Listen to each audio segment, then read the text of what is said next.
Welcome to a short reflection by Sebastian Mahfoud on Canto 16 of Dante's Paradiso. Dante, upon learning Cacciaguida's identity, turns into a kid again, overflowing with the kind of excitement we can remember experiencing in our own youth whenever our dads walked into the house at the end of the workday and we knew that they were going to play with us till evening.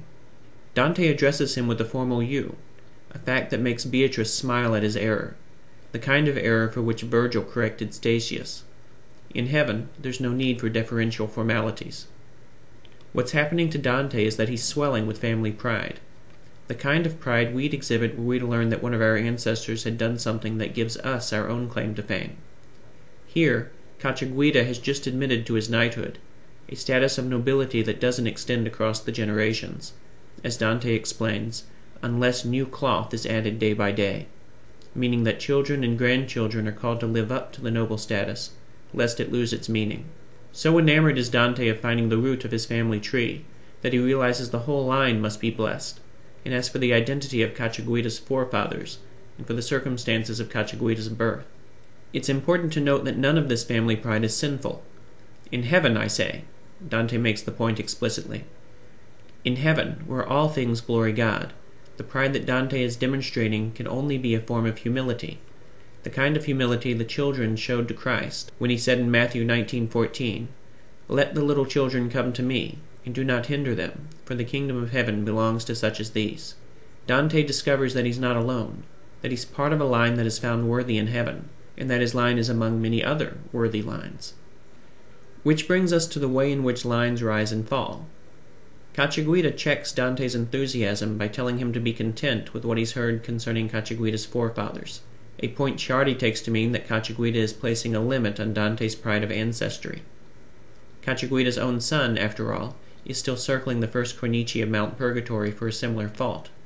While Dante can no longer sin, he's still in his body with limited human understanding, a fact that requires ongoing instruction from those he meets. In short, Dante's still learning, and his enthusiasm for his line needs to be turned back to his enthusiasm for the God who created it. The other lines, though, because they don't bring this out in Dante, are fair game.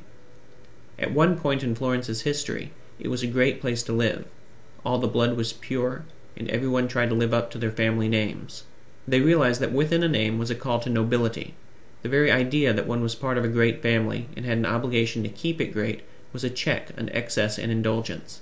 But there came a problem: globalization. Too many new names without the appropriate relationships to the land and to its history came along and diluted the gene pool. People lost a sense of their identity. They forgot their common past. Good names became tarnished and lost by mixed association. Rank became confused. The social order started to break down. In short, noble families lost their cool. All mankind's institutions, Dante points out, have their own death. So it was with peace in Florence, when Buondelmonti jilted a daughter of the noble Amidi to marry a less noble Donati, a family of lower rank into which, incidentally, Dante also married, and was murdered at the foot of the statue of Mars in 1215. Florence knew no peace since then, because at that moment the city split into the Guelphs and the Ghibellines, and all hell broke loose.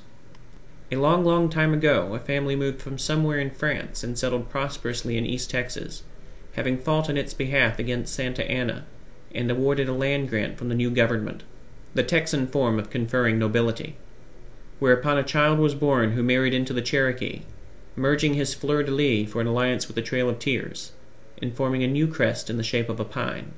A long, long time ago, a family moved from Tibnin in the southern Bekaa Valley of Lebanon, and settled prosperously in Jamaica, whereupon a child was born who married into a more prosperous Lebanese family in Detroit, and settled in East Texas, bringing forth a son who would trade its cedar for a pine. Two noble families then were formed, and refusing to recognize one another's credentials, met and gave birth to me. What would I say to one or the other that I met in heaven, on whether my energy is best spent on the needles or on their roots?